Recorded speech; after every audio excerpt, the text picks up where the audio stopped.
السلام علیکم ورحمۃ اللہ وبرکاتہ۔ بعد سلام کے آج جو ہم آپ کی خدمت میں لے کر کے حاضر ہوئے ہیں وہ کچھ علم فقہ کی کچھ اصطلاحات لے کر کے حاضر ہوئے ہیں، یعنی آپ کو ہم ایسی اصطلاحات بتاتے ہیں جو آپ کو علم فقہ میں بہت ہی زیادہ کام آنے والی ہیں۔ تو دیکھیے، سب سے پہلے آپ یہ دیکھیے، آپ پڑھیں گے علم فقہ میں ایک ہوتا ہے فرض اعتقادی۔ کیا ہوتا ہے؟ ایک ہوتا ہے فرض اعتقادی اور ایک ہوتا ہے فرض عملی۔ سب سے بڑا مرتبہ جو ہوتا ہے فرض اعتقادی کا ہوتا ہے، اور اس سے جو چھوٹا مرتبہ ہوتا ہے وہ فرض عملی کا ہوتا ہے، اور ایک ہوتا ہے واجب اعتقادی اور ایک ہوتا ہے واجب عملی۔ اور پھر اس کے بعد میں ایک آتا ہے سنت مؤکدہ، اور پھر اس کے بعد میں آتا ہے سنت غیر مؤکدہ، اور پھر اس کے بعد میں جو مرتبہ آتا ہے سنت مؤکدہ کے بعد میں مستحب کا۔ ٹھیک ہے، تو ہم آپ کو بستار سے ان کی تعریف بتاتے ہیں۔ دیکھیے، فرض اعتقادی کیا ہوتا ہے؟ فرض اعتقادی اس کو کہتے ہیں جو بات دلیل قطعی سے ثابت ہو، یعنی ایسی دلیل سے ثابت ہو کہ جس میں کوئی بھی شک و شبہ کی گنجائش بالکل بھی نہ ہو۔ تو اب اس کا انکار کرنے والا ائمہ حنفیہ کے نزدیک کیا ہو جائے گا؟ مطلقاً کافر ہے۔ مطلقاً کافر ہے، جیسے کہ نماز ہے۔ تو اب کوئی یہ نماز کی ہی فرضیت کر دے، نماز کی فرضیت کا انکار کر دے کہ نماز فرض نہیں ہے، زکوٰۃ فرض نہیں ہے، تو وہ کیا ہو جائے گا؟ کافر ہو جائے گا۔ جیسے کہ صدیق اکبر رضی اللہ تعالیٰ عنہ کے زمانے میں ایک طبقہ ایسا بھی تھا کہ جس نے زکوٰۃ کا انکار کر دیا، تو آپ نے کہا تھا اگر کسی نے زکوٰۃ میں بکری کا بچہ دینے سے بھی انکار کیا تو میں بھی اس سے جنگ کروں گا۔ اگرچہ بہت سارے صحابہ کرام نے سمجھایا تھا کہ اس حالات میں آپ جنگ مت کیجیے، لیکن آپ نے کہا اگر کوئی بکری کا بچہ بھی دینے میں، یعنی بکریوں پہ بھی زکوٰۃ ہے، اگر کوئی بکری کا بچہ زکوٰۃ میں دینے میں انکار کرے گا تو اس سے بھی میں کیا کروں گا؟ جہاد کروں گا۔ تو سب سے اونچا جو ہوتا ہے فرض اعتقادی ہوتا ہے۔ اگر کوئی کسی نے اس کا انکار کر دیا، جو ہے نماز نہیں پڑھے، تو وہ گناہگار ہوگا، فاسق معلن ہے، لیکن نماز کی فرضیت کا کیا ہے؟ انکار کر دے کہ نماز فرض نہیں ہے، تو معاذ اللہ وہ کیا ہو جائے گا؟ کافر ہو جائے گا۔ سمجھے؟ اگر ذرہ برابر بھی اس نے توہین کری تب بھی کیا ہو جائے گا؟ وہ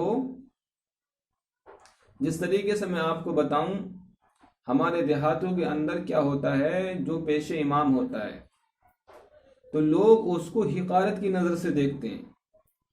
لوگ اسے کیسے دیکھتے ہیں؟ حقارت کی نظر سے دیکھتے ہیں، اور ان کو یہ نہیں معلوم ہوتا ہے کہ یہ کون سا فریضہ ادا کر رہا ہے۔ وہ فریضہ ادا کر رہا ہے کہ جس کے بارے میں اگر ہم نے ذرہ برابر بھی گستاخی کر دی تو ہم ہو جائیں گے مطلقاً کافر۔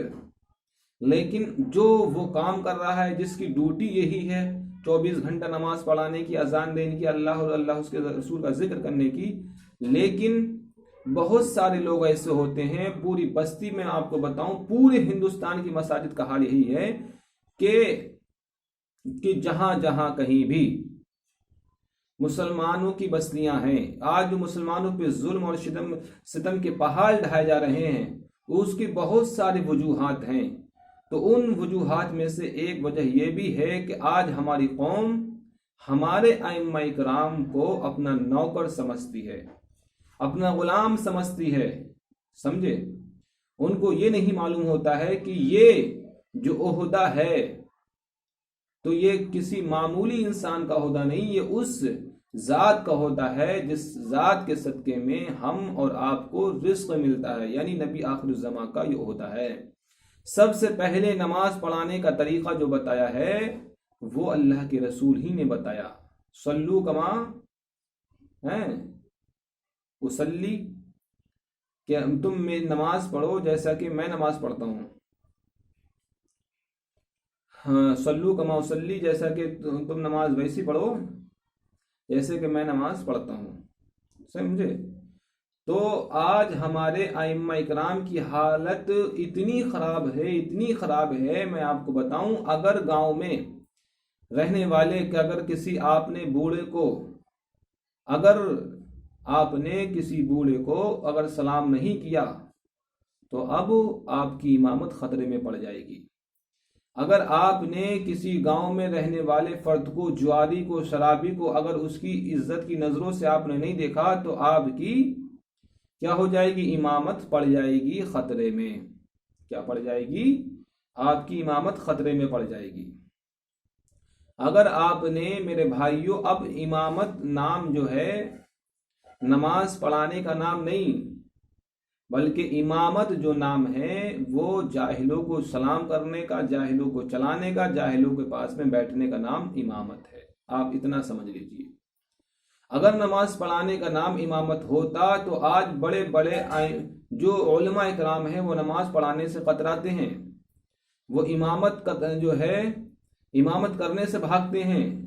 میرے بھائیو، میں خود اپنی ذات کے بارے میں بتاتا ہوں، میں نے پوری زندگی امامت سے دوری اختیار کری۔ میں نے پروردگار عالم کی بارگاہ میں دعا کی تھی، مولا تو مجھے کبھی بھی امامت کا عہدہ مت دینا، کیونکہ امامت بصورت کیا ہے؟ ایک غلامی ہے۔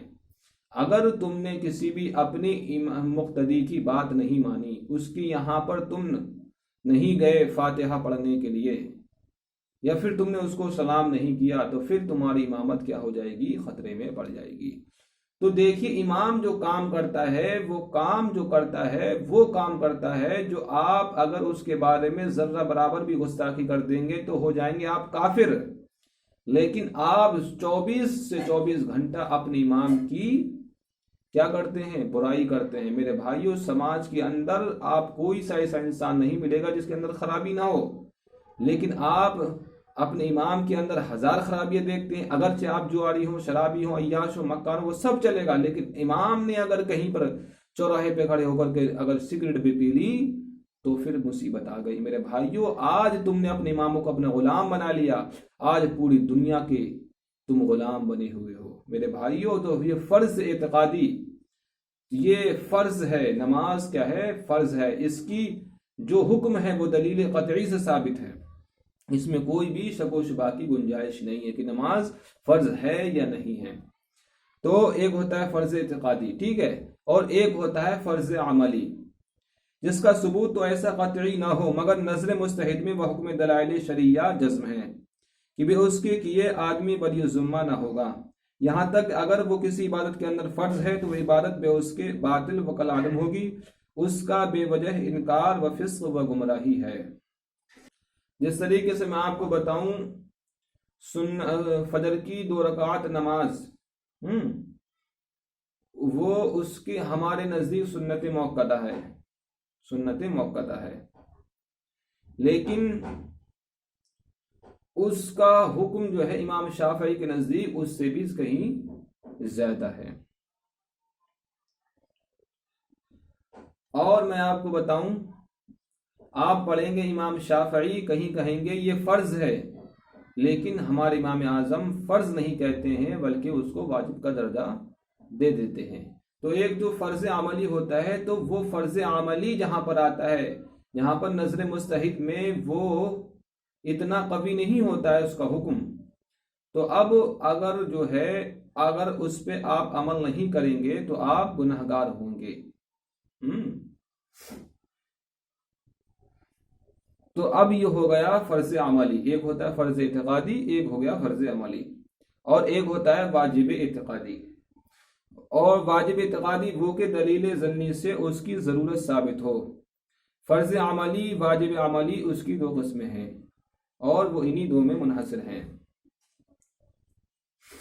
اب ایک ہوتا ہے سنت مؤکدہ اور ایک ہوتا ہے سنت غیر مؤکدہ۔ تو آپ کو معلوم ہوگا سنت مؤکدہ کسے کہتے ہیں، کہ سنت مؤکدہ وہ ہوتا ہے کہ جس پر رسول پاک صلی اللہ علیہ وسلم نے مداومت فرمائی، ہمیشہ اس کو کبھی بھی کسی بھی حال میں نہیں چھوڑا، مگر کبھی کوئی عارض آ گیا تو اس کی بنا پر آپ نے کبھی کبھی اس کو چھوڑ بھی دیا ہو، تو وہ ہوتا ہے سنت مؤکدہ، جیسا کہ فجر کی 2 رکعت نماز سنت، اور سنت مؤکدہ آپ سمجھ لیجئے ظہر کی جو سنت ہیں وہ سنت مؤکدہ ہیں، اور سنت غیر مؤکدہ وہ کہ نظر شرع میں ایسی مطلوب ہو کہ اس کے ترک کو ناپسند رکھے مگر نہ اس حد تک کہ اس پر وعید عذاب فرمائے۔